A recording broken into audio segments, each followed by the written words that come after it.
ओम शांति। आज 11 अक्टूबर 2024 के बाबा के अनमोल मधुर महावाक्य सुनेंगे। आज की मुरली में बाबा ने बहुत सुंदर स्पष्ट एक अंतर बताया। बाबा कहे, योग और यात्रा तुम बच्चों के लिए ये यात्रा है। योग अक्षर नहीं कहना चाहिए, क्योंकि योग अक्षर सन्यासियों का है और योग से वो हठ योग की और आगे इशारा करते हैं। परंतु बाबा कहे, ये एक रूहानी यात्रा है आत्मा की, कि जिस यात्रा पर हम सभी बच्चे हैं, बाबा ने हम सबका बुद्धि का हाथ पकड़ा हुआ है और इस यात्रा पर आगे ले जा रहे हैं। योग कुछ क्षणों के लिए होता है, लेकिन यात्रा निरंतर रहती है। बाबा कहे, इस रूहानी यात्रा में तुम सिर्फ बाप को याद नहीं करते हो, परंतु परमधाम, सूक्ष्म वतन, सुखधाम को भी याद करते हो। साथ ही साथ 84 के चक्र को भी याद करते हो। तो यात्रा में कोई न कोई तरीके से हम आगे बढ़ते जाते हैं।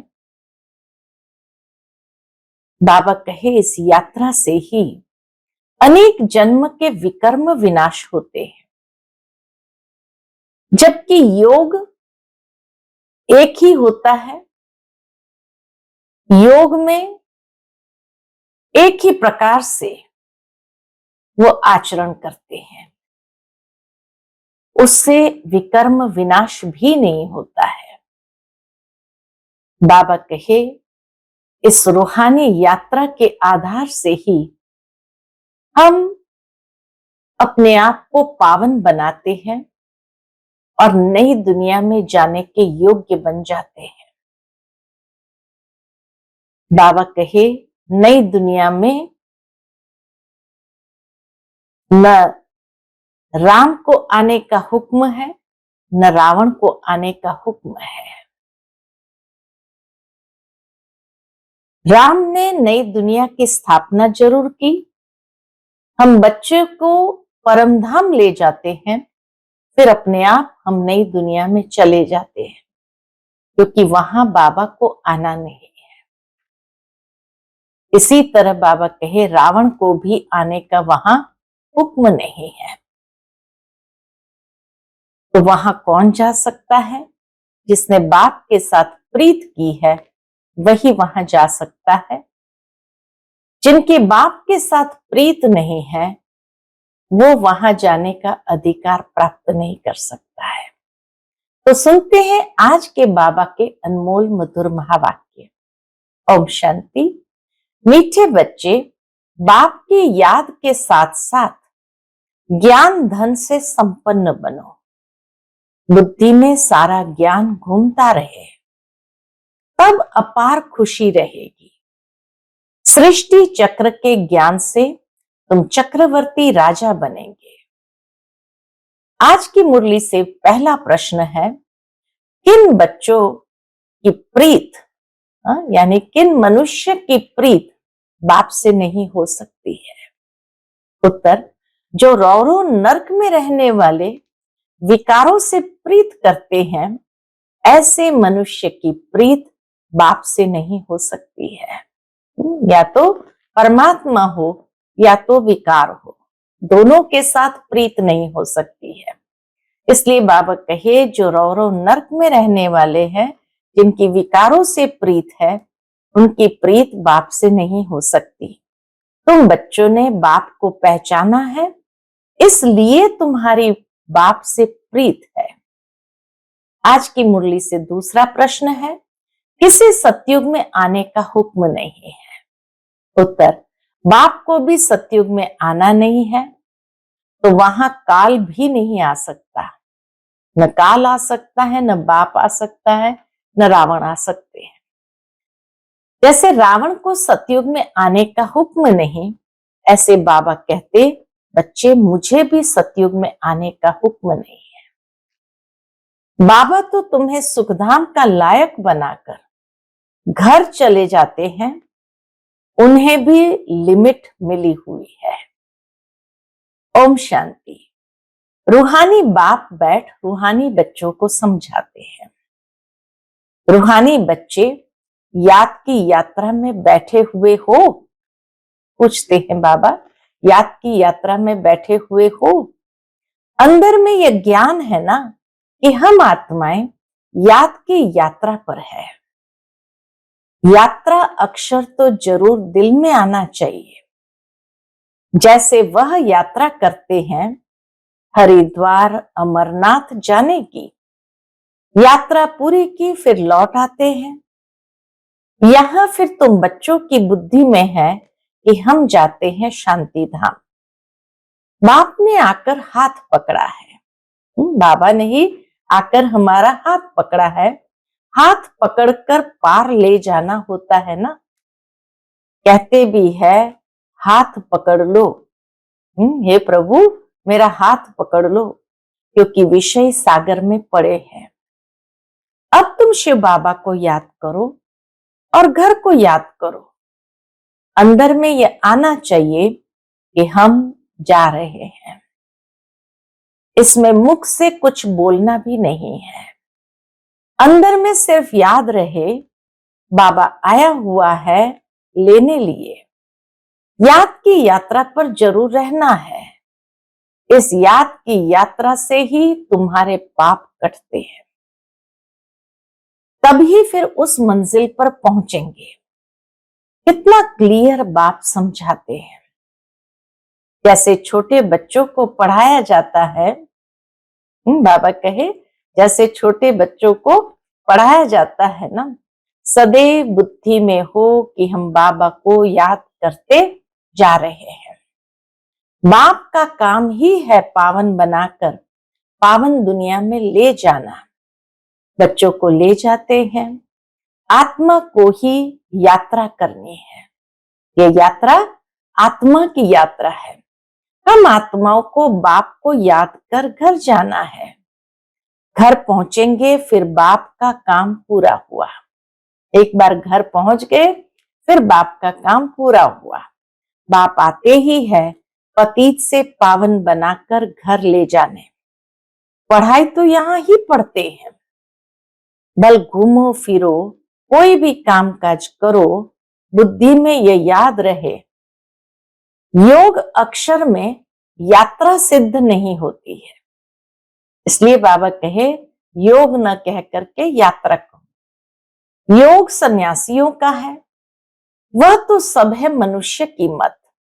आधा कल्प तुम मनुष्य मत पर चले हो, आधा कल्प दैवी मत पर चले थे। अभी तुमको मिलती है ईश्वरीय मत। योग अक्षर नहीं कहो। आज बाबा बार बार कहते हैं योग अक्षर नहीं कहो, याद की यात्रा कहो। आत्मा को ये यात्रा करनी है।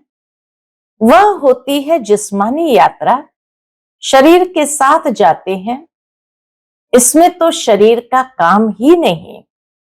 आत्मा जानती है हम आत्माओं का वह स्वीट घर है। बाप हमको शिक्षा दे रहे हैं जिससे हम पावन बनेंगे। याद करते करते तमो प्रधान से सतो प्रधान बनना है। यह है यात्रा। हम बाप की याद में बैठते हैं क्योंकि बाबा के पास ही घर जाना है। बाप आते ही है पावन बनाने, सो तो पावन दुनिया में जाना ही है।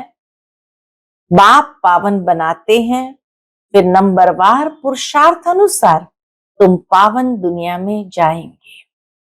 ये ज्ञान बुद्धि में रहना चाहिए। हम याद की यात्रा पर है। हमको इस मृत्यु लोक में लौट कर नहीं आना है। बाबा का काम है हमको घर तक पहुंचाना। बाबा का काम है हम बच्चों को घर तक पहुंचाना। बाबा रास्ता बता रहे हैं, अभी तुम तो मृत्यु लोक में हो, फिर अमर लोक नई दुनिया में होंगे। बाप लायक बनाकर ही छोड़ते हैं। सुख धाम में बाप नहीं ले जाएंगे, इनकी लिमिट हो जाती है घर तक पहुंचाना। शिव बाबा को भी लिमिट है घर तक पहुंचाना। ये सारा ज्ञान बुद्धि में रहना चाहिए। सिर्फ बाप को याद नहीं करना है तो और क्या याद करना है। बाबा कहे सिर्फ बाप को याद नहीं करना है, साथ में ज्ञान भी चाहिए। ज्ञान से तुम धन कमाते हो ना, इस सृष्टि चक्र की नॉलेज से तुम चक्रवर्ती राजा बनते हो। बुद्धि में यह ज्ञान है, इसमें चक्कर लगाया है, पूरा सृष्टि का चक्र लगाया है। फिर हम घर जाएंगे, फिर नए सिर चक्र शुरू होगा। ये सारा ज्ञान बुद्धि में रहे, तब खुशी का पारा चढ़े। बाप को भी याद करना है। और क्या याद करना है? शांति धाम सुख धाम को भी याद करना है। 84 का चक्र अगर याद नहीं करेंगे तो चक्रवर्ती राजा कैसे बनेंगे? तो चक्र को भी याद करना है। सिर्फ एक को याद करना तो सन्यासियों का काम है, क्योंकि वह इनको जानते नहीं है। ब्रह्म को ही याद करते हैं और कुछ भी याद नहीं करते। बाप तो अच्छी रीति बच्चों को समझाते हैं, याद करते करते ही तुम्हारे पाप कट जाने हैं।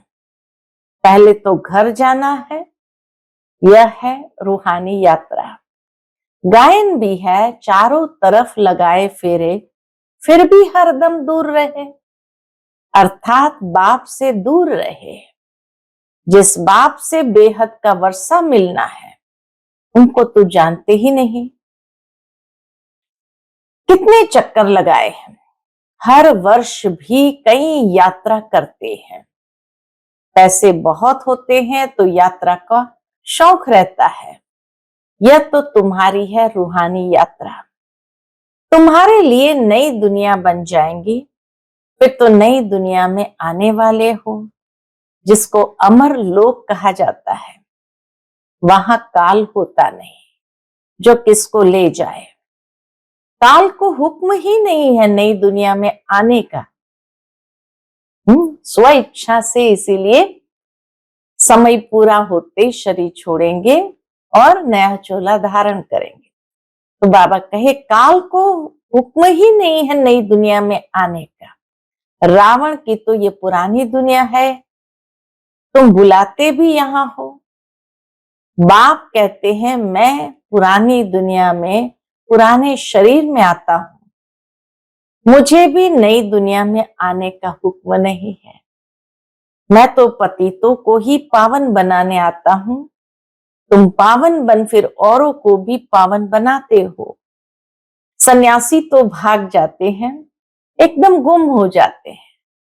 सतयुग त्रेता 2 युग तक नहीं होते हैं, पता ही नहीं पड़ता है कहां चला गया, क्योंकि वह ड्रेस ही बदल लेते हैं।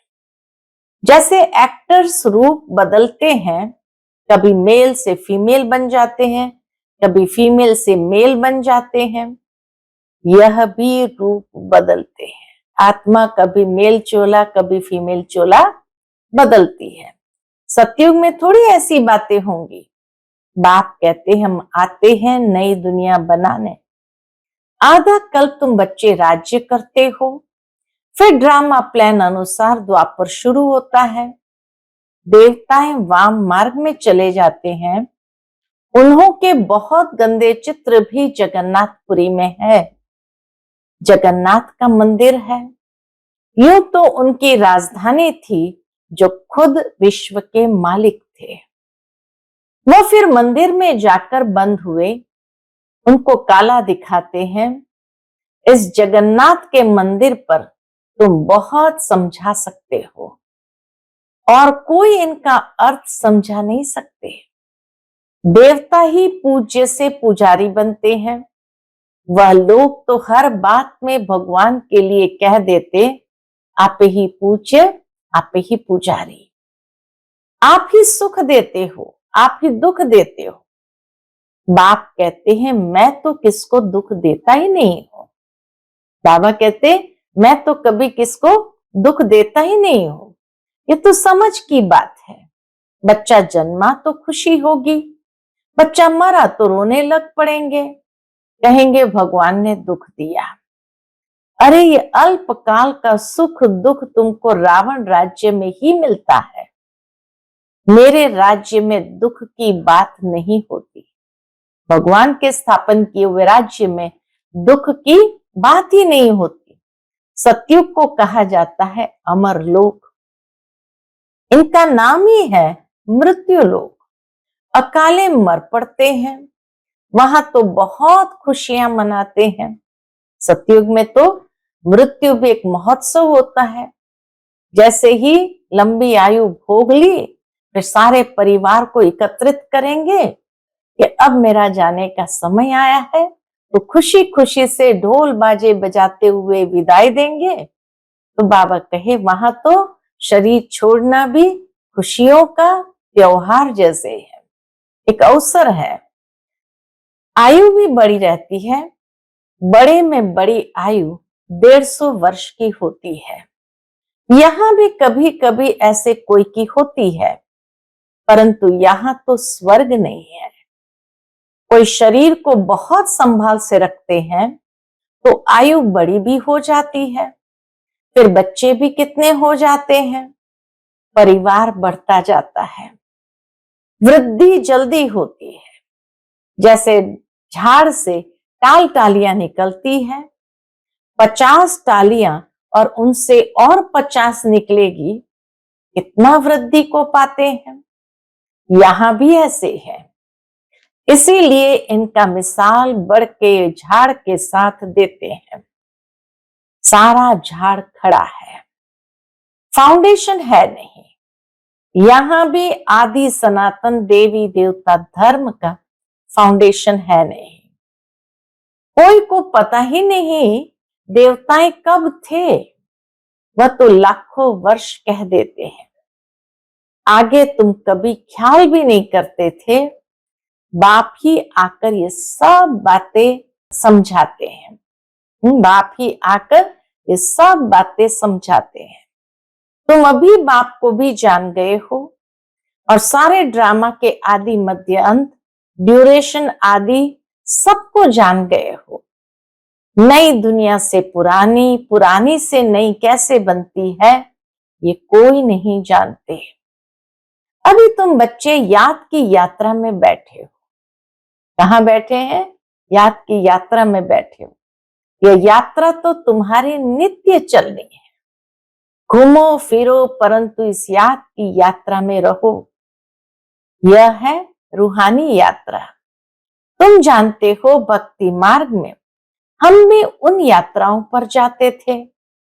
बहुत बार यात्रा की होगी।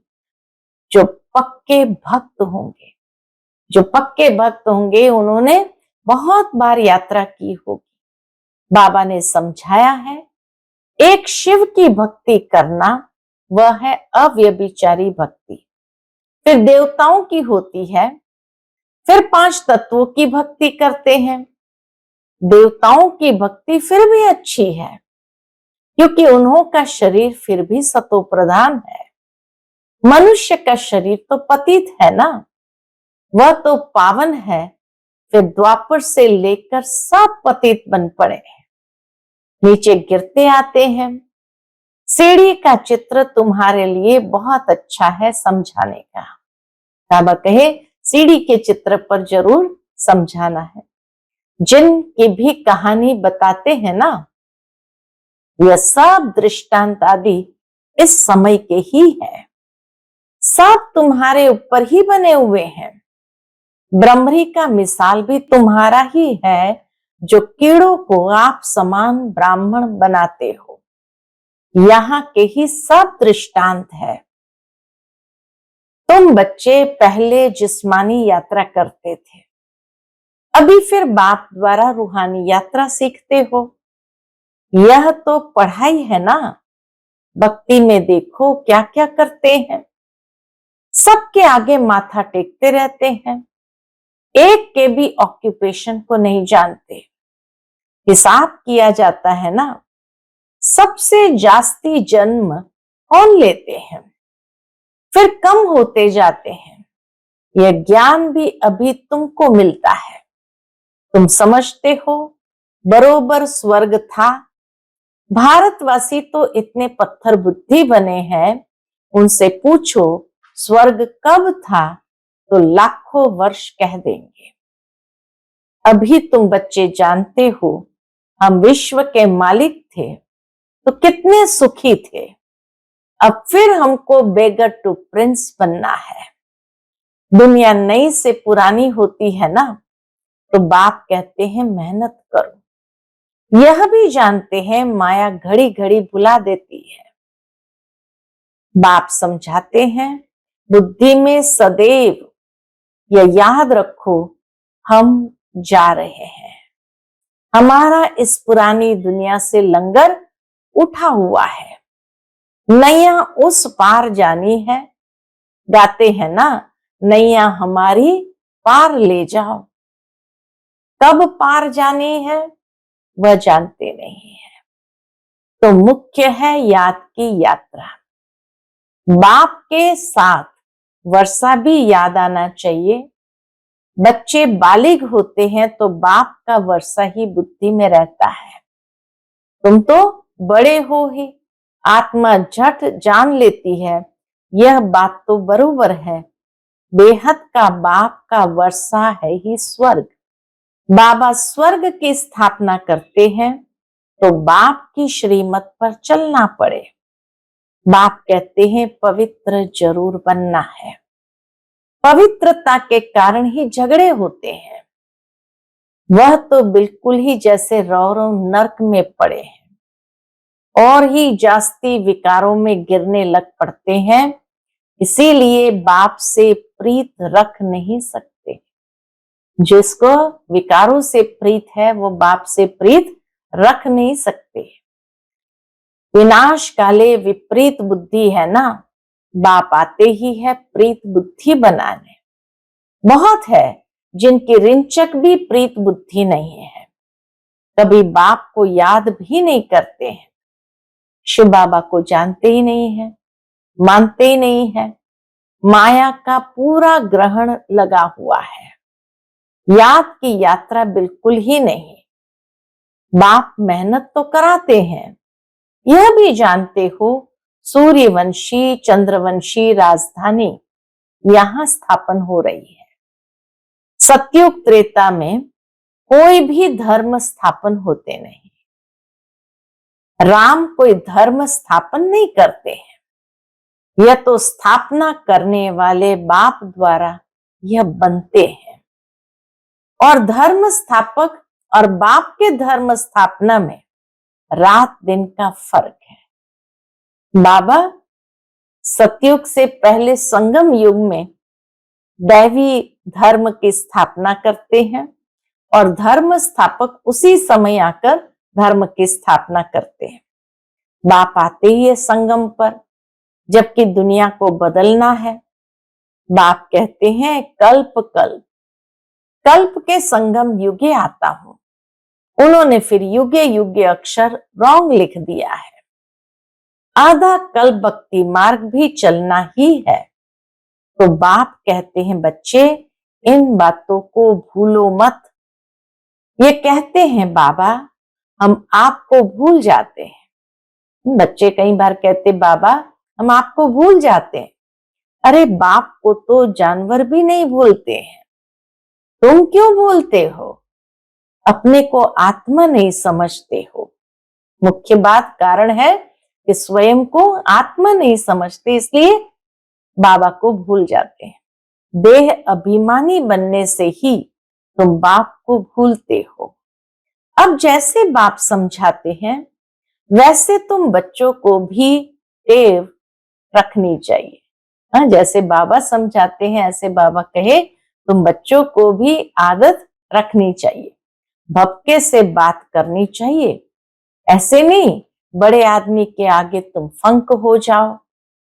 तुम कुमारियां ही बड़े बड़े विद्वान पंडितों के आगे जाती हो तो तुम्हें नीडर हो समझाना है। कितना बल बाबा बच्चों के अंदर भर देते थे।